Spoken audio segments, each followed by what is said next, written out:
मुझे याद है एक बार मैं बचपन में आदरणीय अटल जी का भाषण सुनने गया था, तो उन्होंने बड़े रोचक ढंग से एक बात कही थी कि कांग्रेस में तो इतने धड़े हो गए, कभी Congress R, Congress S, Congress I, Congress U, Congress मैं, कांग्रेस तू, कांग्रेस आई, कांग्रेस गई।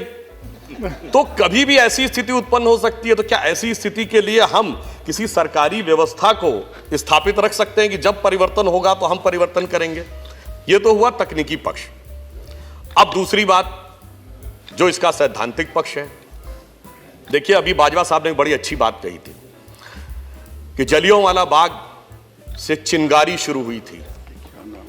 हमारे कई सम्मानित सदस्यों ने यह कहा, सभापति महोदय, कि इतिहास में कोई बदलाव नहीं करना चाहिए। हम बिल्कुल सही बात कह रहे हैं। जलियांवाला बाग में सैकड़ों नहीं हजारों लोगों ने अपने प्राणों की जो आहुति दी थी, मैं कहना चाहूंगा कि उनका जो रक्त बहा था, वह रक्त की जो गंगा बही थी, वहीं से इस आंदोलन के एक नए स्वरूप की शुरुआत हुई थी। आज यदि हम उसे स्मरण करना चाहें तो मैं कहना चाहूंगा, उन्मुक्त मरण त्योहार राष्ट्र का मंगल हो, उत्सर्गी रक्त फुहार धवल गंगा जल हो, अब नए क्षितिज हो आस्थाओं से आलोकित, बलिपंथी पर बलिहार राष्ट्र का मंगल हो।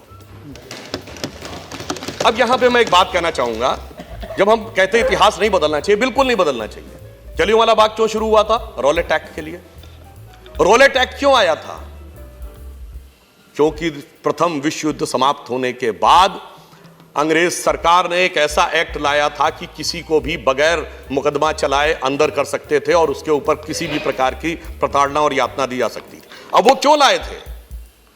मैं फिर विनम्रता से कहना चाहूंगा, क्या यह सत्य नहीं है कि प्रथम विश्व युद्ध के समय, चाहे जो भी कारण रहा हो, हम उसको दोष नहीं देते, पर कांग्रेस ने ब्रिटिश सरकार का समर्थन किया था। भले ही इस प्रत्याशा में किया था कि युद्ध के बाद वो हमें आज़ादी देंगे, परंतु वह बात गलत सिद्ध हुई।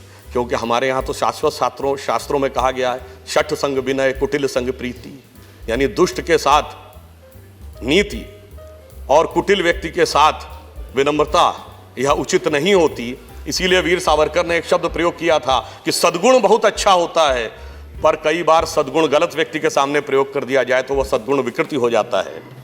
तो मैं कहना चाहूंगा, सहयोग आंदोलन 1920 में शुरू हुआ, उससे पहले तो सहयोग चल रहा था, और उसके बाद जैसे ही उनके हाथ में सत्ता आई, उन्होंने इस प्रकार का शर्मनाक कांड किया, इस प्रकार की जो हत्याएं की। अब यहां से मैं कहूंगा एक बिंदु का ध्यान देना चाहिए, इतने लोगों ने अपना रक्त बहाया, बाजवा साहब ने खुद कहा, वहां से चिंगारी शुरू हुई। तो अब आगे कभी इतिहास में यह नहीं कहना चाहिए कि बगैर एक भी रक्त का बूंद बहाए हमें आजादी मिल गई। हमें कभी यह नहीं कहना होगा कि बिना खड़क डाल के आजादी मिली। अरे साहब, गोलियों की बौछार को सामना करते हुए हजारों लोगों ने अपना खून बहाया, तब जाके आजादी की शुरुआत हुई। इसलिए जब हम न्याय की बात करते हैं तो बिल्कुल ईमानदारी से पूर्ण न्याय की बात करें। 1919 में जलियांवाला बाग हुआ, उससे 10 साल पहले और 10 साल बाद के भारत की आप जरा सा देखिए कि क्या स्थिति थी। 1912 में वाइस रॉय के ऊपर बम फेंका गया था। केवल 1910 से 30 के बीच की बात कर रहा हूं। चटगांव में, चट्टोग्राम जो अब बांग्लादेश में चला गया, वहां शस्त्रागार पे कब्जा कर लिया गया था सूर्यसेन जी के द्वारा। कलकत्ता के पुलिस कमिश्नर पर अटैक हुआ था। लखनऊ के पास काकोरी में सरकारी खजाना कब्जा कर लिया गया था। और लाहौर में असेंबली में, भले ही किसी को मारने का उद्देश्य नहीं था, जैसा कि बताया गया अभी, वहां पे बम फेंका गया था। अब आप कभी कल्पना करिए कि वाइसराय पे अटैक, असेंबली में अटैक, शस्त्रागार और कोषागार, तो सरकार तो बिल्कुल हिल गई होगी। क्या उन सारे लोगों का कोई योगदान नहीं था स्वतंत्रता में? तो मैं सिर्फ यह कहना चाहूंगा, स्वतंत्रता में सभी ने योगदान दिया है, राजनीतिक आंदोलन ने भी योगदान दिया है, तो जिन लोगों ने क्रांति की है उन्होंने भी अपना पूरा योगदान दिया है। न्याय हो तो सभी के साथ न्याय होना चाहिए। जो लोग जेल में रहे उनका योगदान है, निश्चित रूप से योगदान है। कांग्रेस के तमाम बड़े नेता जेल में रहे, उनका योगदान अविस्मरणीय है, परंतु जिन्हें जेल में रहकर पुस्तक लिखने की भी सुविधा मिली और सुख मिला, उनका जितना योगदान है उससे अधिक योगदान उन लोगों का है जिन्हें जेल में रह के प्रताड़ना, यातना और कोल्हू के बैल की तरह पेरा गया। इसलिए मैं कहना चाहूंगा कि जब हम इसकी बात करते हैं कि इस सारे विचार को हम एक समान दृष्टि से देखें, तो इस देश के जितने भी स्वतंत्रता आंदोलन के प्रयास रहे, उन सब को एक समान दृष्टि से देखने की आज आवश्यकता है। और मैं सिर्फ यह कहना चाहूंगा कि सरकार ने इन सारे विषयों को ध्यान में रखकर यह विचार किया है। मैं एक लाइटर नोट पर एक बात कहना चाहूंगा। जैसे मैंने बात कही कि कभी कोई पार्टी समाप्त भी हो सकती है। भाई, कांग्रेस का सबसे बड़ा ऐतिहासिक विभाजन कब हुआ? 1969। वो क्या था? महात्मा गांधी जी का जन्म शताब्दी वर्ष था, और 150वें वर्ष तक आते आते स्थिति दयनीय हो गई। तो हो सकता है राष्ट्रपिता महात्मा गांधी ने जो दूरदृष्टि से देखा था कि कौन भविष्य में कहां पे खड़ा होगा, तो वो स्थिति समाप्त भी हो सकती हो। तो हमें क्या आवश्यकता है? उसे यहां पर एक सरकारी व्यवस्था में स्थायी प्रावधान के रूप में बनाकर रखने की। अब मैं एक और बात ये भी कहना चाहूंगा कि अभी ये बात कही गई कि स्वतंत्रता आंदोलन में किसका क्या योगदान है। मैं पूरी विनम्रता से बात कहना चाहूंगा कि जलियांवाला बाग शुरू होने से पहले के कालखंड में कौन कौन लोग स्वतंत्रता आंदोलन का नेतृत्व कर रहे थे। 1905 में लोकमान्य तिलक जी ने जब पूर्ण स्वराज्य की घोषणा की थी, तब उनकी बात को कोई स्वीकार करने वाला था? उन्हें क्या कहा गया था? Right wing extremist. तब ये कहा गया था कि वायसराय की एग्जीक्यूटिव काउंसिल में कंसेशंस की बात है, ये पूर्ण स्वराज की बात कहां से आ गई? अंग्रेजों के राज में तो सूरज नहीं डूबता है। पर आपने देखा 1929 में जाकर लाहौर कांग्रेस अधिवेशन में पूर्ण स्वराज्य का प्रस्ताव पारित हुआ। यानी 24 साल लगे वह स्वराज्य के तत्व को एकीकार करने में। इस हकीकत को स्वीकार करना चाहिए। और जलियांवाला बाग में जिन लोगों ने शहादत दी, जो बड़े बड़े क्रांतिकारी थे, वो डे वन से उसी पूर्ण स्वराज्य के आंदोलन को लेकर आगे बढ़ रहे थे, क्योंकि वो कह रहे थे किसी प्रकार का कंसेशन नहीं चाहिए, हमें पूर्ण मुक्ति चाहिए। और मैं एक छोटी सी बात कहना चाहूंगा, इसे कोई अन्यथा न लें। 1919 में जलियांवाला बाग कांड हुआ है। 1910 में कांग्रेस का अध्यक्ष कौन था?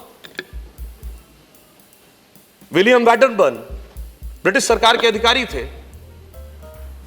तो इसका अर्थ क्या हुआ कि यह कहना कि जो हमारे सम्मानीय मित्रों ने कहा कि स्वतंत्रता आंदोलन के एकमेव संचालक हम ही थे, एकमेव रास्ता हमारा था और हमारी व्यवस्था पर हमारा ही वर्चस्व रहना चाहिए, यह युक्ति संगत प्रतीत नहीं होता। मेरा यह मानना है, भाई ये कभी एक दौर में रहा होगा कि जब वक्त भी हमारा, निजाम भी हमारा, काम किसी का भी हो पर नाम भी हमारा, वो सोच के रखा गया होगा। परंतु आज वो सारी व्यवस्था बदल चुकी है। एक नया भारत नए स्वरूप के साथ सामने आ रहा है। हमें इस हकीकत को स्वीकार करना चाहिए। जैसा अभी 1951 का उल्लेख किया, तो मैं सिर्फ यह कहना चाहूंगा कि 1 जनवरी 1901 को जब इस देश में सूरज उगा, तो इस देश में किसकी सरकार थी? अंग्रेजों की सरकार थी। 1 जनवरी 1951 को जब इस देश में सूरज उगा, तो इस देश में किसकी सरकार थी? पूरे देश में कांग्रेस की सरकार थी। और 1 जनवरी सन 2001 को जब 21वीं सदी के पहले सूरज की पहली किरण इस धरती पे पड़ी, तो इस देश में किसकी सरकार थी? श्री अटल बिहारी वाजपेयी जी के नेतृत्व में भारतीय जनता पार्टी की सरकार थी। और अगले दशक में मोदी जी के नेतृत्व में स्पष्ट बहुमत की सरकार थी। तो बदलते हुए वक्त और नियति के चक्र और काल के चक्र को भी समझना चाहिए। जैसा कई सम्मानित सदस्यों ने कहा कि कोई व्यवस्था जो 100 साल पहले थी, वही व्यवस्था आज भी रहेगी। कोई पार्टी जो 100 साल पहले थी, वो अपने मूल रूप में आ जा रहे। मैं तो अपनी पार्टी का उदाहरण देता हूं। 1977 में जनसंघ के रूप में हमने अपने को तिरोहित कर दिया था। 77 से 80 तक हम जनता पार्टी के हिस्सा थे, और 1980 में एक नए स्वरूप में सामने आए। तो पार्टियां बदलती रहती हैं, व्यवस्थाएं नहीं बदलती।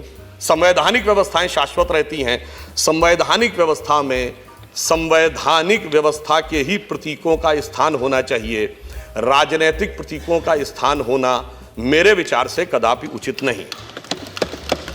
फिर भी यदि हमारे सम्मानित सदस्यों को ऐसा लगता है कि इसमें किसी भी प्रकार का पूर्वाग्रह है, किसी भी प्रकार का आग्रह है, तो मैं सिर्फ ये कहना चाहूंगा कि इस देश के स्वतंत्रता आंदोलन के प्रति आप सारे पूर्वाग्रह समाप्त करके देखिए, तो आपको यह भी नजर आएगा कि क्रांतिकारी आंदोलन भी था, राजनीतिक आंदोलन भी था, और इस देश की पहली आजाद सरकार सुभाष चंद्र बोस जी ने 1943 में बनाई थी, उसका भी योगदान था। 1946 के नौसेना के विद्रोह का भी योगदान था। चाहे झारखंड में 19वीं शताब्दी में शुरू हुए आंदोलनों का योग हो, या नरसिम्हा रेड्डी जी के नेतृत्व में आंध्र में हुए आंदोलनों का योगदान हो, अथवा बंगाल का सन्यासी आंदोलन हो, ये सब तो पार्टियों के सृजन और गठन से बहुत पहले की भी चीजें हैं। तो इस देश में स्वतंत्रता एक शाश्वत विचार है जिसने इस देश को कभी गुलाम नहीं होने दिया। इसीलिए मैं कहना चाहता हूं कि आज जब हम ये कहते हैं कि we are the youngest nation of the world, तो यह सत्य नहीं है माननीय सभापति महोदय, यह अर्ध सत्य है। पूर्ण सत्य यह है कि we are the youngest nation and the oldest civilisation. We are the oldest surviving civilisation of the ancient world and we are the oldest surviving nation of the ancient world। और वो सारे के सारे देश समाप्त हो गए, मगर हम अभी तक बचे थे। वो किस लिए? वो उस प्रकार की वह शक्ति जो जलियांवाला बाग में बलिदान करने वाले हमारे राष्ट्रभक्तों ने दिखाई। बाकी सारे देश कभी समाप्त हो गए होंगे, परंतु हम बड़े से बड़े अंधकार में से भी निकल के सामने आए। इसलिए वह शक्ति किसी एक व्यक्ति की का, दल का, विचारधारा का, समूह का वर्चस्व नहीं हो सकता। मैं अपनी बात को समाप्त करते हुए यह कहना चाहूंगा कि हम क्या थे। अटल जी की कविता की एक पंक्ति है कि दुनिया का इतिहास पूछता, ग्रीक कहां, यूनान कहां है, घर घर में शुभ अग्नि जगाता, वह उन्नत ईरान कहां है, दीप बुझे पश्चिमी जगत के, छाया जब बर्बर अंधियारा, तभी चीर कर तम की छाती चमका हिंदुस्तान हमारा। अंत में मैं सिर्फ ये कहूंगा, आप इस चीज को बड़े हृदय से देखिए, संपूर्ण स्वतंत्रता आंदोलन और उनके योगदान को बड़े हृदय से देखिए, और किसी भी प्रकार की अदावत की नजर से मत देखिए। अगर आप देखिए तो सदाकत की नजर से देखिए और लियाकत की नजर से देखिए। मैं सिर्फ ये कह के एक बड़ा, अगर आपकी खिलाफत है तो मैं मानता हूं कि ये जो खिलाफत है इस मुद्दे के ऊपर, इसका कोई आधार नहीं है। उर्दू के एक बड़े प्रसिद्ध शायर हैं, आप लोगों के भी बड़े लोकप्रिय हैं, तो उन्हीं का एक बात कह के बात समाप्त करूंगा कि अगर हैं खिलाफ तो खिलाफ होने दो, ये सब धुआं है, कोई आसमान थोड़ी है। ये अगर हैं खिलाफ तो खिलाफ होने दो, ये सब धुआं है, कोई आसमान थोड़ी है। जो हमारे दिल में है वही सदाकत है, सभी के दिल में आपकी जुबान थोड़ी है। यह राहत इंदौरी जी का है। और आखिर में कहूंगा उस जलियांवाला बाग की उस मिट्टी और उसमें पड़े हुए शहीदों को, खून को देख के कहिए, सभी के खून से मिलकर बनी है यह मिट्टी, सभी के खून से मिलकर बनी है मिट्टी, किसी के बाप का हिंदुस्तान थोड़ी है। धन्यवाद।